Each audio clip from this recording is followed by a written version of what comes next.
I knew the product on that pedestal was mine before she even put it in my hands. Not legally, not officially, not according to the slide behind her with her name in 72-point font. But I recognized it the way you recognize your own handwriting in someone else's notebook. It was a Thursday night celebration. Craft beer, rented neon sign, investors pretending they liked our playlist. My coworker, Emma, was doing slow laps around the room like a politician at a fundraiser, accepting congratulations for her brilliant new prototype. I stood by the back wall with a warm drink, trying to convince myself I was being paranoid. And then she saw me. Her face lit up, all teeth in rehearsed surprise, and she walked over holding the device like a newborn. "Come on, Ethan," she said, pressing it into my palm. "You have to be the first to try it. Isn't it familiar?" The worst part wasn't that she stole it. The worst part was that I'd shown it to her myself. The device was warm from her hand. Light, matte casing, same off-center status LED I'd argued for in a forgotten design doc. She'd changed the color palette on the UI, slapped a new name on the welcome screen, but the bones were mine. I knew because the loading animation, 3 dots that pulsed in a 2-1-3 rhythm, was something I'd thrown in as a joke one night at 2 a.m. when I was alone in the lab and bored out of my mind. Nobody else knew about that. I never documented it. I just did it. "Looks great," I managed. My voice sounded like it belonged to someone more relaxed, someone not currently trying to calculate how many hours of unpaid overtime he was holding in his hands. Emma tilted her head, watching my face like it was another dashboard. "You were such a big help in the early days," she said, just a tiny bit louder than necessary. "Couldn't have done it without your support." Support. Interesting word for writing the prototype from scratch. A couple of people nearby glanced over. Our CEO, Marcus, was laughing with an investor by the bar. Product marketing was taking photos in front of the neon sign that said, "Launch mode." Everyone looked proud, relaxed, like this was exactly how things were supposed to go. I nodded once and handed the device back. My fingers didn't want to let go. "Congrats," I said. "Big night." "Big night for all of us," she corrected, tapping my arm. "You'll be in the thank you slide. Not the author slide, not the inventor slide, the thank you slide, the digital equivalent of a pat on the head." She drifted away before I could answer, already halfway turned toward a guy in a blazer who definitely didn't work here. I watched her slip back into that version of herself she'd been polishing for months. The vision-driven founder type, even though she wasn't a founder. Air quotes around scrappy. A laugh just a hair too loud. Phrases like customer obsession and product market fit falling out of her mouth like she'd swallowed a deck from a VC blog. My version of her, the one I met 2 years ago in a quiet corner of an open-plan office, was still in my head. Back then, she'd been the one asking me to explain things. "What does this do? Why does the data look like that? What's the worst that can happen if this fails?" I used to like those questions. They made me feel useful, necessary. Now, standing under dim industrial lights that made everyone look more important than they were, I felt like an extra on my own project. "This is wild, huh?" someone said next to me. It was Josh, another engineer, balancing a paper plate with sliders on it. Hoodie, company socks. Name badge slightly crooked. The uniform of people who actually ship things. "Yeah," I said. "Wild. You worked on some of this, right?" "Some," I answered. "Early stuff," he shrugged. "Well, whatever." Emma crushed it. Marcus is already talking about a case study. Of course he was. A nice, clean story. Visionary PM drives cross-functional team to launch innovative product. Investors love stories like that. They don't want to hear about the quiet guy in the corner who built the first working version on an old dev board because the official hardware budget got cut 3/4 in a row. I took another sip of my drink. It had gone flat. On the stage, someone tapped the mic. The music dipped, and conversation softened into a low hum. Marcus stepped up, Emma beside him. the device now resting on a white plinth they'd rented just for tonight. "Thank you all for coming," Marcus started, doing the usual startup small talk. "When Emma first came to me with this idea," I felt my jaw tighten. That was the sentence I'd been waiting for and dreading. "I knew it was a bit of a moonshot," he continued, "but her conviction, her customer empathy, her relentless drive, that's what got us here." Applause. Glasses clinking. Emma did the modest hand wave, the "oh-stop" gesture. I stared at the plinth. I still remembered the night I'd sketched the first version of that device on the back of a receipt in the cafeteria because the Wi-Fi was down and the only pen I could find was one of those half-dead promo pens from a conference. That was a year and a half ago, back when it was too experimental and not aligned with the roadmap. Back when Marcus had told me, "If you want to play with it on your own time, knock yourself out, but we can't allocate resources." I'd taken that literally. I played with it on my own time. Nights, weekends, half-days, I pretended to be working from home, but really just soldered and coded and tested until my vision blurred. I didn't do it because I thought it would make me rich or famous. I did it because it was the first time in a long time something felt genuinely exciting. Emma hadn't cared back then. She was drowning in another project, something about dashboards and churn prediction. She only started dropping by my desk once the first prototype actually worked. "This is good," she'd said quietly the first time she held it. "Like, actually good." I remember that exact sentence because it was the first time someone in that building had sounded impressed by something I made without adding a "but" at the end. That was where it started. Not with some cartoon villain moment where she said, "I'm going to steal this." It was smaller, slower, more polite. "Let me help you get this in front of Marcus. I know how he thinks. Let me put together the pitch. You're not great at telling the story, Ethan, but that's okay. That's what I'm good at." And she was good at it. She knew which buzzwords to use, which risks to downplay, how to frame the failures as learning loops. I watched her rewrite my messy doc into something that actually looked like it belonged in a slide deck. I thought we were a team. On stage, she took the mic now. Confident posture, steady smile. Behind her, a slide deck flicked through images of user testing, graphs, a timeline. My name didn't appear once. She talked about her idea, about the moment she realized users needed this, about building the first prototype with a small group of engineers. No names, no specifics. Just enough truth to sound honest, just enough omission to tilt the story in her favor. I felt something in my chest that wasn't quite anger yet. More like the moment right before a nosebleed, when you know something's off, but you're not bleeding enough for anyone else to notice. Around us, people nodded along. A few glanced at me, maybe because they'd seen me in the lab at odd hours and connected some dots. None of them said anything. Why would they? The story was working. The product looked polished. We had investors in the room. I looked back down at the plinth, at the device I'd touched more than my own phone in the last year. The one I'd debugged at 3 a.m. while eating stale vending machine chips. The one I'd almost thrown against the wall when a firmware update bricked 3 boards in a row. 3 dots pulsed on the tiny screen. 213, my rhythm. I felt my fingers curl around the edge of the plastic cup. For the first time that night, the noise in the room faded, and something else cut through. A very simple, very clean thought. This wasn't a misunderstanding. This wasn't bad communication. This was theft dressed up as leadership. I didn't storm the stage. I didn't shout.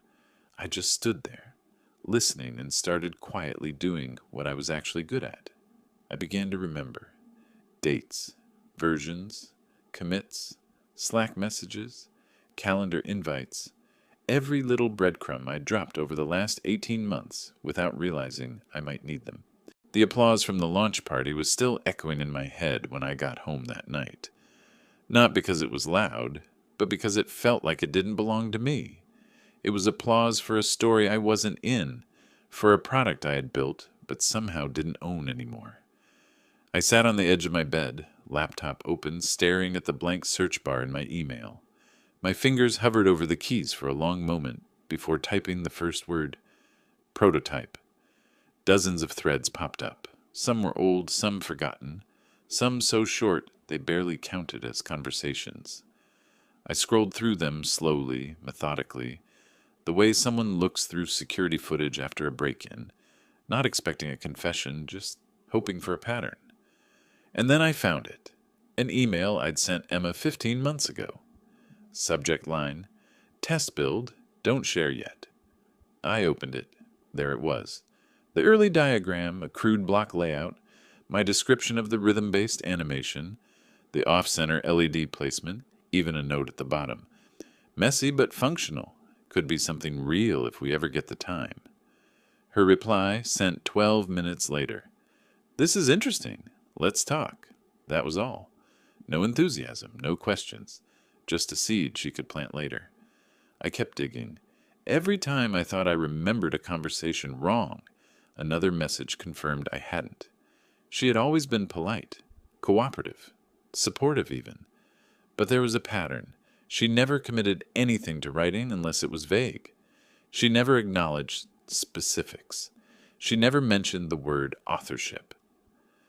There was a moment, around 1 a.m., deep in a Slack archive, when I realized something uncomfortable.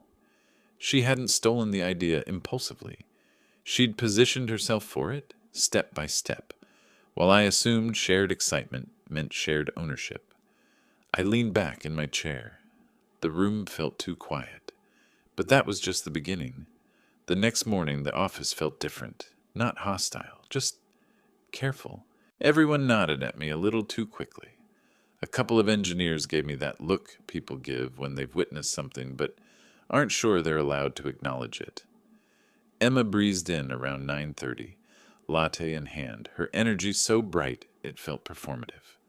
"Morning, Ethan," she said as she passed my desk, not stopping. "Big day yesterday, huh?" I nodded. "Yeah." She kept walking, but then paused, pivoting back slightly. "Oh, by the way," she added lightly, "Marcus wants to streamline communication around the launch, so just direct any prototype-related questions to me." I stared at her. Why would there be questions? She smiled, sharp enough to draw blood. "You know how it is. People get confused. Better if everything comes from one voice. One voice, the one that wasn't mine." She walked off before I could answer, and I felt something inside me settle. A quiet click, like a gear locking into place. I opened a new email. Recipient, CTO Legal. Subject, clarification RE, prototype authorship. I didn't accuse her of anything. I didn't rant. I didn't demand justice. I simply stated facts. Timeline, attachments, original commits, synced notebooks, early demos, meeting notes. I attached 3 PDFs and 2 Git diffs. I ended the email with a single sentence. I believe this information should be on record. I hit send. For the first time in months, my heartbeat felt slow.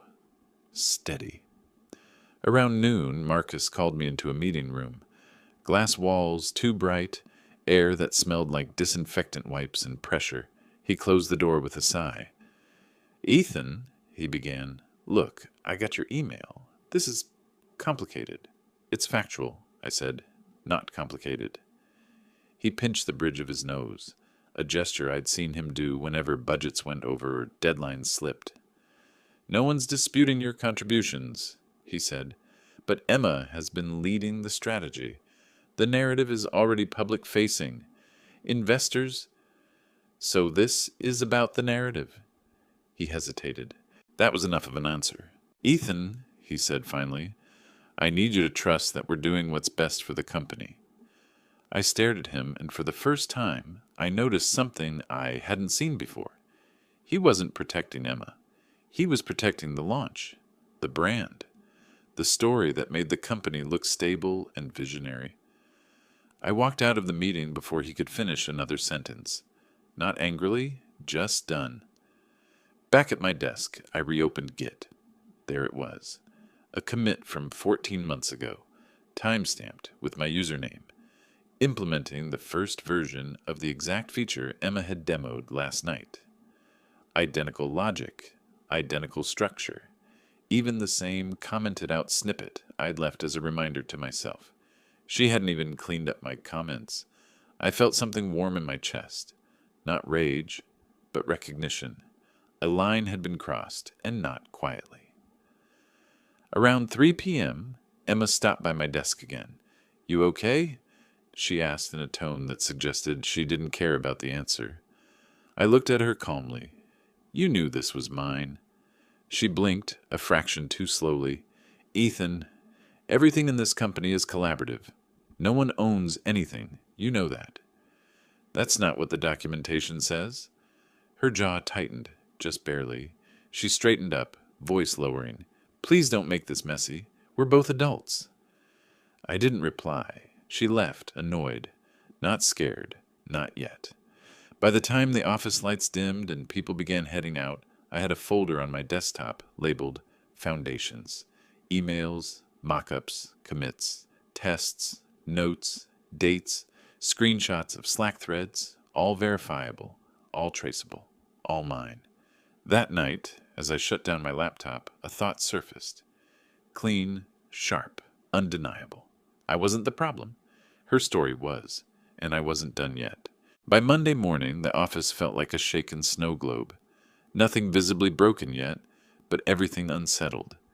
Conversations dipped when I walked by. People pretended to focus harder on their screens. Emma moved through the space with bright, brittle energy, smiling too much, talking too loudly, as if volume alone could anchor the narrative where she wanted it. But when the CTO's assistant pinged both of us with a meeting invite titled Prototype Audit, Preliminary Review, I saw her smile falter for the first time. Just half a second, but enough. The meeting was set for 2 p.m.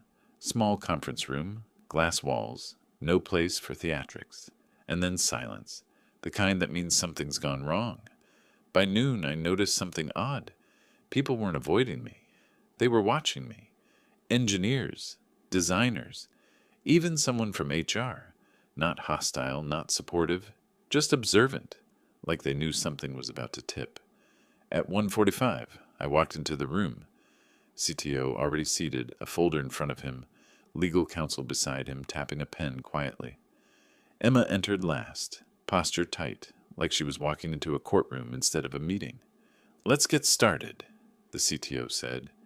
His voice was calm but clipped. He turned toward Emma first. "Emma, walk us through your claim to authorship of the initial prototype." My pulse slowed. She wasn't expecting that question first. I could tell. "Well," she began, "as I've said before, I developed the earliest conceptual framework, then collaborated with engineering on different explorations. Ethan helped with some of the technical validation, but the core direction—" "Do you have documentation of that?" Legal asked abruptly. Her mouth opened, then closed. The early phases were highly collaborative. We didn't formalize everything. It was iterative." Legal's expression didn't change. "Understood. Do you have any written material, notes, emails, commits, that demonstrate you created the prototype architecture?" Emma straightened her back. "I led the product definition." "That wasn't the question," the CTO said. She glanced at me. A flicker. Unease, finally. The CTO turned to me. "Ethan, your materials?" I didn't raise my voice. I didn't dramatize anything. I simply slid my folder across the table. Inside, the original mock-ups I'd sent Emma, the first test build email, time-stamped commits, the 213 loading animation code, the Slack conversation where she asked, "How does this part work?" The diagram with my handwriting photographed and dated, screenshots of her accessing my repo via a shared link before she pitched the idea. The CTO reviewed the documents, slowly, methodically. Legal read everything twice. Emma shifted in her chair, fingers worrying the seam of her blazer. After several minutes, the CTO leaned back. "This is substantial." Emma jumped in. "I integrated those ideas. I shaped the customer problem. I was the one who took it forward. That counts for something. No one is disputing your role in shaping the product's strategy, Legal said. The question is authorship of the prototype. The version you presented at the launch event includes specific technical elements that trace directly to Ethan's earlier work. Her voice sharpened. So what? We iterate in this company. We don't cling to territory. I finally spoke. This isn't about territory. It's about truth. You told investors you built the prototype. You told Marcus you had a working version before engineering supported you. You erased my work, Emma.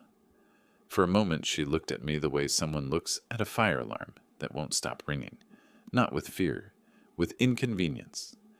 Then she said, "You're reading too much into this.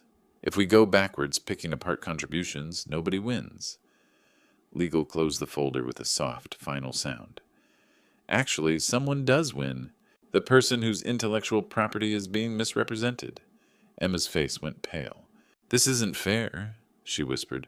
"I carried this launch. I pitched it. I built relationships. Ethan just tinkers. He doesn't know how to lead."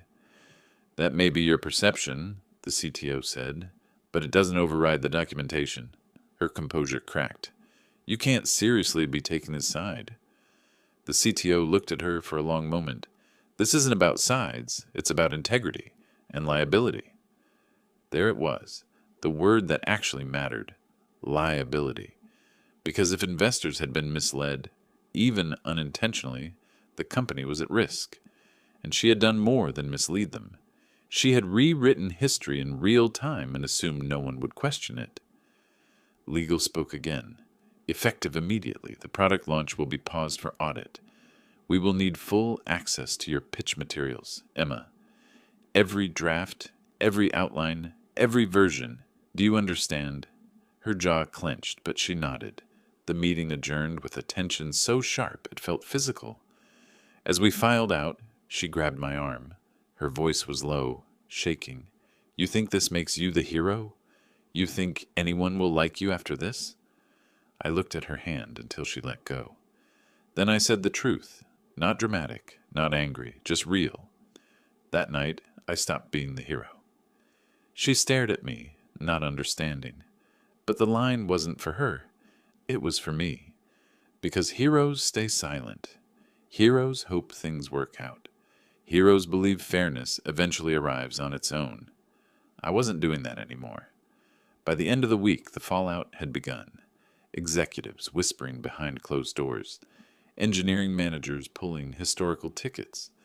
Compliance asking questions nobody wanted to answer. People avoided Emma now, not out of loyalty to me, but out of fear of association. She walked the halls like she was balancing on a wire stretched over a canyon. And yet, she still tried to spin it. I overheard her telling a designer, "This is just a misunderstanding. It'll blow over." But misunderstandings don't generate paper trails, and mine was airtight. Late Friday afternoon, another meeting invite appeared on my calendar. Board review, prototype ownership discussion. That was the moment I knew things had moved beyond internal politics. This was no longer a disagreement. This was a reckoning.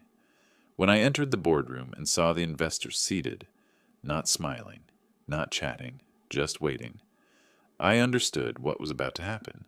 Emma was already there, eyes red, hands clasped too tightly. The presentation began. The CTO laid out the timeline. Legal laid out the documentation, and then the final slide appeared. Attribution, correction, and leadership adjustment. Recommended actions. Emma inhaled sharply. Her eyes darted to me, desperate, disbelieving, because this time the story she'd worked so hard to control wasn't bending for her. It was breaking. And I wasn't gone. I wasn't silent. I wasn't background anymore. The board didn't shout. They didn't accuse. They didn't humiliate her. What they did was far worse. They documented everything. By Monday morning, Emma's access was restricted, pending investigation.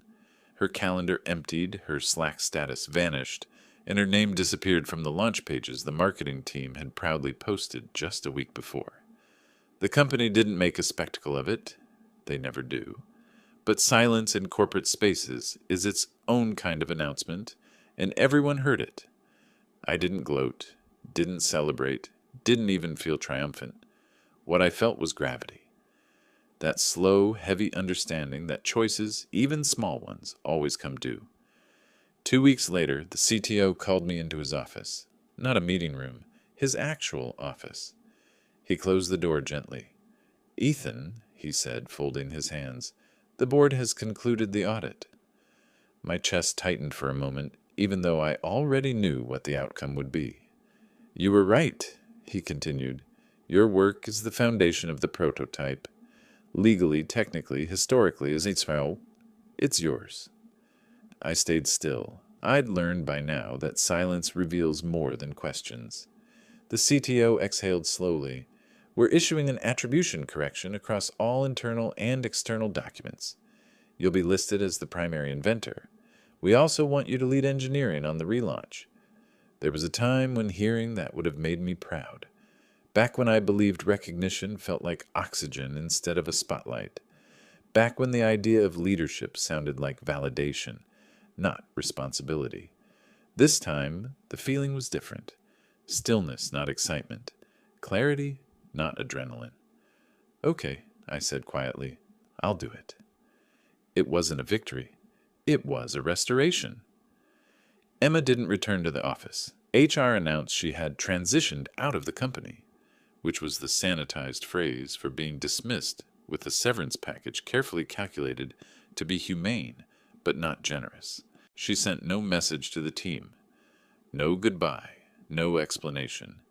Someone said they'd seen her clearing her desk at 7 a.m., hood up, eyes down.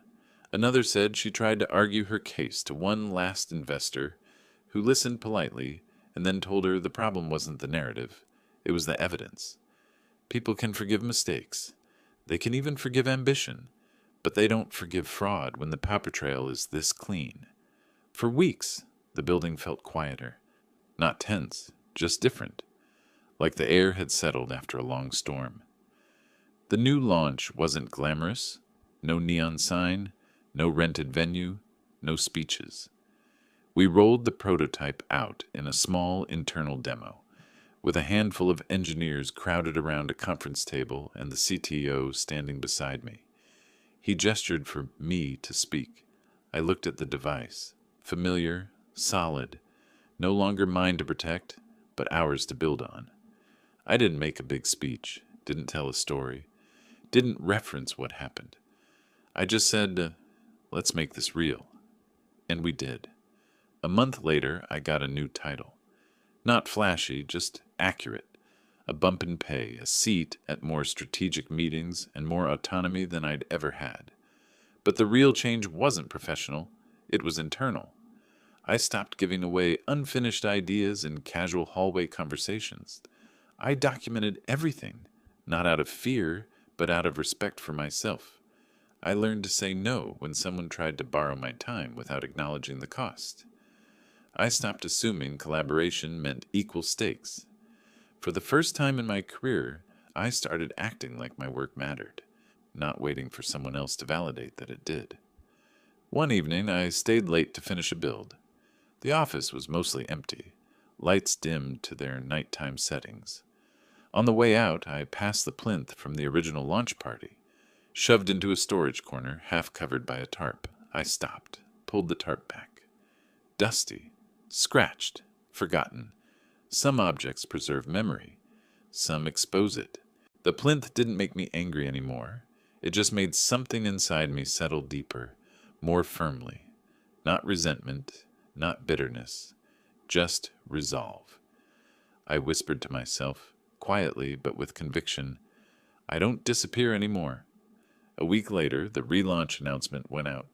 Press release, technical blog, attribution correct, clear, and final. No drama, no correction note. Just the truth, presented cleanly.